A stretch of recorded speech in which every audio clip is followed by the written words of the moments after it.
तो भाई लोग कैसे हो। आज मैं आप लोग के लिए लेके आया हूँ बांकेलाल की स्टोरी, बांकेलाल और धरती जकड़। चलिए कहानी स्टार्ट करते हैं। एक सुबह धरतीवासी एक भीषण झटके से उछल पड़े। आह उफ तड़ाक! यह क्या? बचाओ! मुझे भी बचाओ रे, कोई मर गया मैं तो। आह, पेड़ से आम तोड़ते तोड़ते मैं खुद आम की तरह पेड़ से लटक गया, कोई बचाओ। हाँ मैं हूँ ना, अभी आ रहा हूँ। राजा विक्रम सिंह पलंग से उछलकर सीधे नीचे फर्श पर आ गिरे। बचाओ! मुझे पलंग से नीचे किसने फेंका? भूत! ये पलंग तो हिल रहा है। पूरे विशालगढ़ का यही हाल है महाराज, जल्दी कक्ष से बाहर निकलिए। जी हाँ महाराज, शायद कोई भयानक भूकंप आने वाला है। तभी पुनः एक भरपूर झटका लगा और तड़ाक! हाय! ओह महाराज, डर के मारे बेहोश हो गए हैं, इन्हें खींचकर बाहर ले चलो जल्दी। इधर बांकेलाल उस वक्त नाश्ते का आनंद ले रहा था जब अचानक बांकेलाल जी बचिए! अरे ये धरती कैसे हिल रही है? धप! ओह सत्यानाश हो तेरा! तभी बांकेलाल जी, जल्दी चलिए, महाराज बेहोश हो गए हैं। महाराज बेहोश हो गए हैं? जल्दी से 4 आदमियों का इंतजाम करो और मुझे वहां ले चलो। 4 आदमी? गिरता पड़ता बांकेलाल एक अन्य कक्ष में पहुंचा। ओह महाराज तो सचमुच बेहोश है। अरे बांकेलाल जी, आपने अपनी क्या हालत बना रखी है? मेरी छोड़िए महामंत्री जी, यह बताइए कि महाराज को क्या हुआ और आपने इन्हें बांध क्यों रखा है? इस भीषण भूकंप में कहीं ये पलंग से नीचे न गिर पड़े, इसलिए हमने इन्हें बांध दिया है। तभी महामंत्री जी, एक बुरा समाचार है। राजवैद्य जी भूकंप के झटकों के कारण बेहोश हो गए हैं। ओह अब क्या होगा? महाराज को कौन होश में लाएगा? इस संकट के समय भी बांके की खुरापाती खोपड़ी अपना कमाल दिखाए बिना न रह सकी। यही मौका है बेटा बांकेलाल, दबा दे बेहोशी में राजा का टेंटवा। भूकंप समाप्त होते ही राजा के सिंहासन पर केवल तू ही बैठेगा। मन ही मन योजना बनाता बांकेलाल जल्दी से बोला। महाराज को मैं होश में लाऊंगा, तुम सब लोग कक्ष से बाहर चले जाओ। बांकेलाल जी जैसा कहते हैं वैसा ही करो, चलो बाहर। सबके बाहर जाते ही अब तेरा क्या होगा मुच्छड़? बांकेलाल विक्रम सिंह का गला दबाने लगा। राम नाम सत है, ही। ठीक इसी पल राजा विक्रम सिंह की आंखें फट से खुल गई। कौन हो तुम? क्या कर रहे हो? बचाओ! अरे ये तो होश में आ गया। तभी महामंत्री धर्म सिंह तथा महारानी ने कमरे में प्रवेश किया। महामंत्री धर्म सिंह, इसे फौरन गिरफ्तार कर लो। ये अरे, मुझे बांधा किसने? घबराइए नहीं महाराज, ये हमारे प्यारे बांकेलाल जी हैं। बांकेलाल? दिल कर रहा है अब अपना टेंटवा दबा लूं। महामंत्री ने उन्हें सब कुछ बता दिया। तभी भूकंप के झटके पड़ना बंद हो गए। मुझे जल्दी खोलो। काश इस भूकंप में महल ढहने से सब मारे जाते और केवल मैं बच निकलता। हाय रे फूटी किस्मत! पृथ्वीवासियों, यह गर्जना कैसी? अब क्या मुसीबत आ पड़ी? तुम्हारी धरती अब धरती जकड़ के हाथ में जकड़ी हुई है और इस समय तुम सबकी जान मेरी मुट्ठी में है। मेरी शक्ति का नमूना तुम कुछ देर पूर्व भूकंप के रूप में देख चुके हो। हा। धरती जकड़ पृथ्वी को जीतने के बाद आकाश और पाताल को भी जीतकर तीनों लोकों का राजा बनेगा।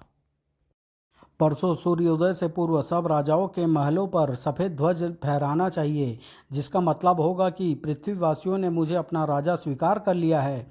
किसी एक भी राजा के इनकार की सूरत में पूरी पृथ्वी को चूर्ण की तरह पीस डालूंगा। हा।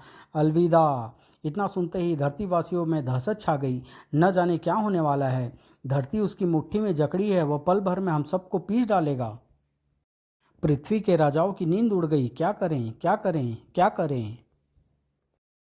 विशालगढ़। अब क्या होगा महाराज? उस धरती जकड़ से कैसे छुड़ाएंगे हम अपनी प्यारी धरती को?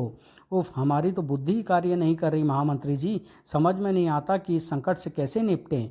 महाराज, बांकेलाल के रहते आपको चिंता करने की कोई आवश्यकता नहीं।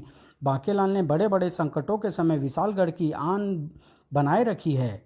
आज जब पूरी पृथ्वी पर संकट आ पड़ा है तो केवल बांकेलाल ही इस मुसीबत में हमारी सहायता कर सकता है। तभी महारानी जी की जय, राजा विक्रम सिंह की जय और बांकेलाल की जय। ससुर जी, पिताजी! विभिन्न राज्य के राजाओं को देखकर राजा विक्रम सिंह चौंक पड़े। अरे आप सब लोग!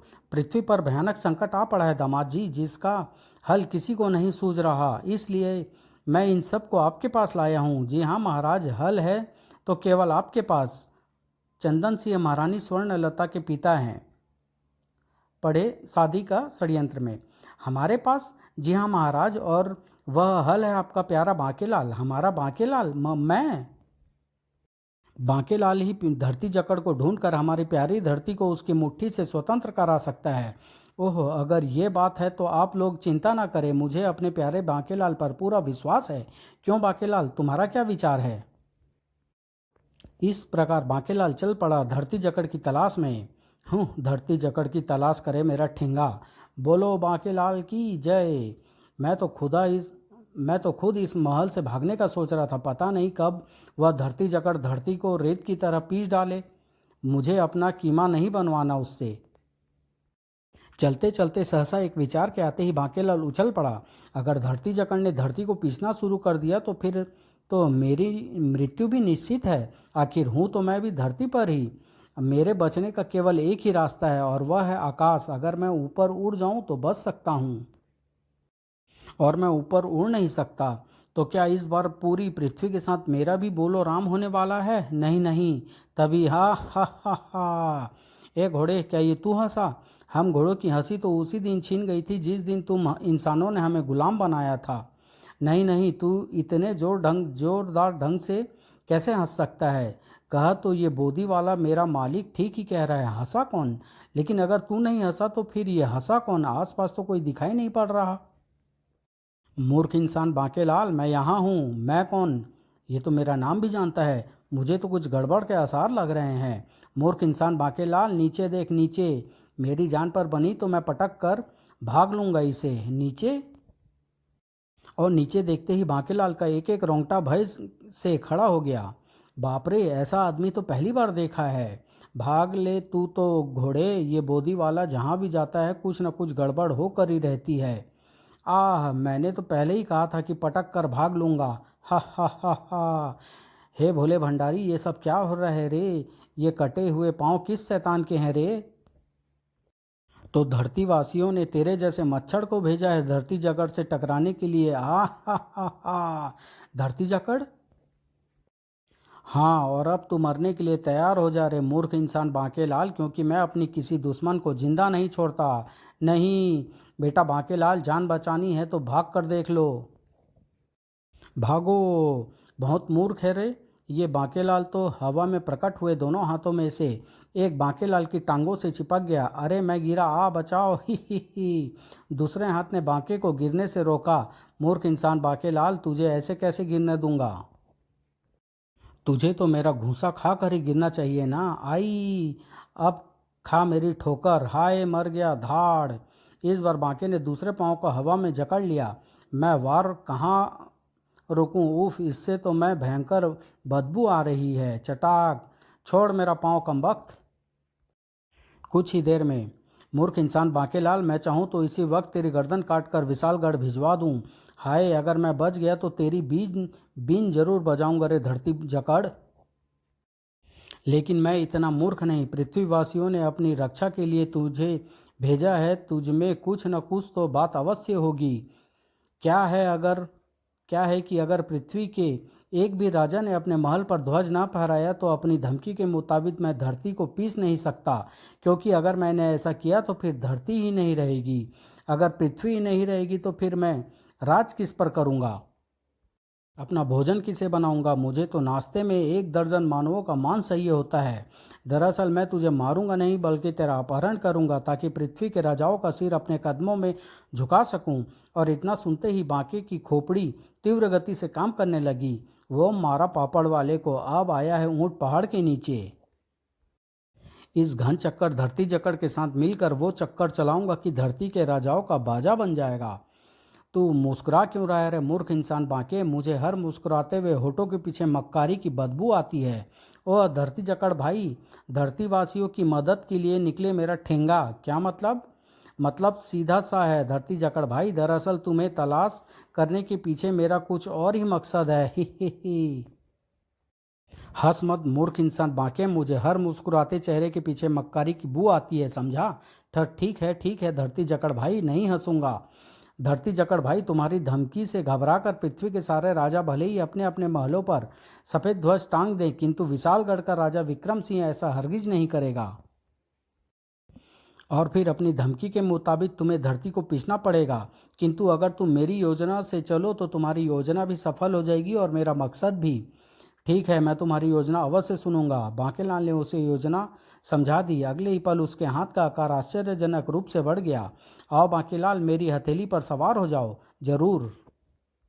बांके को लेकर वह हाथ आकाश मार्ग की तरफ उड़ने लगा। अब देखो बांकेलाल का कमाल। अगले दिन विशालगढ़ के लोगों ने एक विचित्र दृश्य देखा। विशालगढ़ के नागर निवासियों, अरे यह क्या, इतना विशाल हाथ, हाथ पर कौन खड़ा है? ये तो अपना बांकेलाल है। बांकेलाल को देखते ही महल में सनसनी फैल गई। अरे बांकेलाल जी, मेरा बांकेलाल, बांकेलाल जी। राजा विक्रम सिंह, तुम्हारा बांकेलाल मेरी कैद में है। कैद में? धरती के समस्त राजाओं ने अपने महलों पर सफ़ेद ध्वज टांग दिए हैं, किंतु तुमने और तुम्हारे मेहमान राजाओं ने ऐसा नहीं किया है। अगर कल सूर्योदय तक तुम सबके महलों पर सफ़ेद ध्वज न फहराया गया तो मैं बांकेलाल के शरीर के टुकड़े तुम्हारे पास भेज दूंगा। बांकेलाल चिल्लाया, महाराज मेरी जान भले ही चली जाए पर आप इस दुष्ट की बातों में न आइएगा। अब तुम देखना, धरती जकड़ राजा विक्रम सिंह अपने महल पर कल सूर्योदय से पूर्व ही सफ़ेद ध्वज टांग देगा। इधर राजा विक्रम सिंह, नहीं नहीं, हम ऐसा नहीं कर सकते। केवल एक बांकेलाल की जान बचाने के लिए हम गुलामी की जंजीरों से विशालगढ़ को नहीं बांध सकते। इससे तो अच्छा है कि हम मृत्यु को गले लगा लें। हमें बांकेलाल की कुर्बानी देनी होगी। अब तो राजपुरोहित जी ही हमें इस संकट से बचा सकते हैं। उधर धरती जकड़ और बांकेलाल ने धरती की ओर झांका। अरे यह क्या, उस मुच्छर ने सूर्योदय के बाद भी सफ़ेद ध्वज नहीं फहराया? क्यों बांकेलाल, तुम तो कहते थे कि विक्रम सिंह तुम्हें बहुत प्यार करता है और तुम्हारी जान बचाने के लिए सफ़ेद ध्वज जरूर टांग देगा। अचानक बांकेलाल चौंक पड़ा। धरती जकड़ भाई, यह क्या? यह तो मैं हूँ। हाँ, धरती पर जब भी कोई दुश्मन मेरी तलाश में निकलेगा उसका प्रतिबिंब यहाँ बन जाएगा। इसी को पहचान कर तो मैं तुम तक पहुँचा था। ओह, तब तो इस प्रतिबिंब के हाथ पांव तोड़कर तुम विक्रम सिंह के महल में फेंक दो, फिर देखो चमत्कार। उसी समय नीचे विक्रम सिंह के महल में, महाराज महाराज, गजब हो गया महाराज। क्या हुआ सैनिक? महल के प्रांगण में एक हाथ आकर गिरा है। वस्त्रों से लगता है महाराज कि वह हाथ बांकेलाल जी का है। क्या? चलो हमें दिखाओ। यह देखिए महाराज, उफ, यह तो बांकेलाल का ही हाथ है। तभी तड़ाक, आह, महाराज बांकेलाल का दूसरा हाथ भी काट कर फेंक दिया है उसने। नहीं मेरा प्यारा बांकेलाल। तभी दो पांव भी वहां आकर गिरे। बांकेलाल के पांव? नहीं नहीं। विक्रम सिंह क्रोध से गरज उठे। धरती जकाड़, हम तेरा भी यही हश्र करेंगे दुष्ट। अब तो विशालगढ़ के महल पर हरगिज हरगिज नहीं फहराया जाएगा सफ़ेद ध्वज। उधर बांकेलाल अपनी अलग ही खिचड़ी पका रहा था। धरती जकड़ भाई, तुम मुझे एक मौका दो, मैं स्वयं नीचे जाकर उस मुच्छड़ को मौत के घाट उतार कर महल पर सफ़ेद ध्वज टांग देता हूँ। लेकिन अगर तुम ऐसा भी न कर सके तो तुम स्वयं महल पर आक्रमण कर देना। ठीक है, यह लो, मैं तुम्हें कभी भी गायब और प्रकट हो जाने की शक्ति दे रहा हूँ, जो विक्रम सिंह को मारने में तुम्हारे काम आएगी। ओह, उसी समय विक्रम सिंह के राज दरबार में, महाराज राजपुरोहित जी का यज्ञ सफल हो गया। क्या सच? हाँ राजन, यह है वो शस्त्र जो स्वयं भगवान शिव ने मुझे दिया है। इस शिव खड़ग से उस दुष्ट धरती जकड़ की मृत्यु संभव होगी। ओह, ठीक इसी पल बांकेलाल ने अदृश्य रूप में वहां प्रवेश किया। शिव खड़ग? ओह, तो यहाँ यह चक्कर चलाया जा रहा है। अगर धरती जकड़ मारा गया तो मेरी योजना की टांग एक बार फिर टूट जाएगी। इस खड़ग से मैं इस मुच्छड़ को मारूंगा। महाराज, इस खड़ग का उपयोग आप किसी एकांत स्थान से किसी भी कोने से अपने दुश्मन पर कर सकते हैं। हम इस खड़ग का उपयोग आज ही करेंगे राजपुरोहित, बल्कि अभी। तभी हमारे प्यारे बांकेलाल की आत्मा को शांति मिलेगी। शांति तो अब तेरी आत्मा को देगा बांकेलाल। सुनो, कोई भीतर ना आने पाए। भीतर पहुंचकर जैसे ही राजा विक्रम सिंह ने खड़ग हवा में ऊंचा किया, अरे मेरा खड़ग! तभी बांकेलाल प्रकट हो गया। घबराइए नहीं महाराज, खड़ग मेरे पास है। बांकेलाल, तो तुम जिंदा हो? जी हाँ महाराज, अब इस खड़ग से मैं इस धरती जकड़ के दो टुकड़े कर दूंगा। आप निश्चिंत होकर मेरे लौटने तक राज सिंहासन पर बैठें। धरती जकड़ के बाद मैं आपको राज सिंहासन पर ही देखना चाहता हूँ। ओह बांकेलाल, जैसा तुम कह रहे हो वैसा ही होगा। राजा विक्रम के जाने के बाद, आहा हा, अब मैं इस खड़ग से तेरे दो टुकड़े कर दूंगा विक्रम सिंह। और फिर धरती जकड़ मुझे बनाएगा धरती का राजा, क्योंकि धरती जीतने के बाद उसे तुरंत ही पाताल लोक को जीतने जाना है। इधर राजा विक्रम सिंह ने राज सिंहासन ग्रहण किया ही था कि अरे मूर्ख इंसान राजा विक्रम सिंह, देख तेरी मौत तेरे सामने खड़ी है। निगाह घुमाते ही राजा विक्रम सिंह उछल पड़े। यह क्या? हा हा हा, मैं हूँ धरती जाकड़। धरती जाकड़? तूने मेरा कहाँ मानने से इनकार किया? अब मरने के लिए तैयार हो जा मूर्ख इंसान विक्रम सिंह।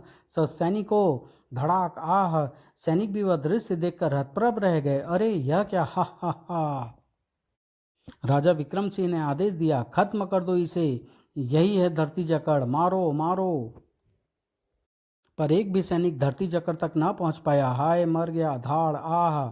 शीघ्र ही मूर्ख इंसान राजा विक्रम सिंह, अब तू नहीं बचने का। उफ, ये बांकेलाल खड़क का इस्तेमाल कब करेगा? धरती जकड़ के हाथों ने विक्रम सिंह को इस सिंहासन से उतार फेंका। अब इस सिंहासन पर केवल मेरा हक है। धाड़ ई! विशालगढ़ के महल पर स्वयं फहराऊंगा सफेद ध्वज। बांकेलाल, ही, राजा विक्रम सिंह अब तक सिंहासन पर बैठ चुका होगा।